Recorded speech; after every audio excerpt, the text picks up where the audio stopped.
రోజు Indian New Zealand match ఉంది కదా, ఏది గెలుస్తుంది అనుకుంటున్నారప్ప?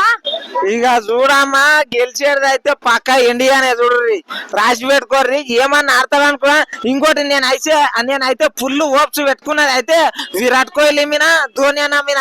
విరాట్ కోహ్లీ మొన్న ఇట్లా పాకిస్తాన్ మ్యాచ్ లో సిక్స్లు ఇట్లా రపా కొడితేనంటే పాకిస్తాన్ వాళ్ళు పరిగి కంపలకి వెళ్ళి దెంకొని పోయినరు. అర్థమైందే.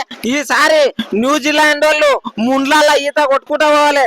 పక్క ఫైనల్ లో గెలిచేది రాసి పెట్టుకోర్రి. పక్క విరాట్ కోహ్లీ ఇండియానే గెలుస్తుంది. ఎందుకన్నా విరాట్ కోహ్లీ మీద అంత నమ్మకం పెట్టుకున్నారు? బ్యాట్ అంటే విరాట్ కోహ్లీ, కోహ్లీ అంటే బ్యాట్. ఓకే, మరి బాల్ ఎవరన్నా? బాల్ అంటే ఇగో వాళ్ళ చేతిలో ఉంటది కాబట్టి వాళ్ళ గురించి నేను చెప్పాను. ఎందుకంటే మనకు వాళ్ళు ప్రత్యర్థులు. ఒకవేళ ఇండియా గెలవకపోతే మీరు ఏం చేస్తారన్నా? ఏం లే, హైదరాబాద్ విడిచిపెట్టి ఊర్లో పోయి వ్యవసాయం చేసుకుంటా.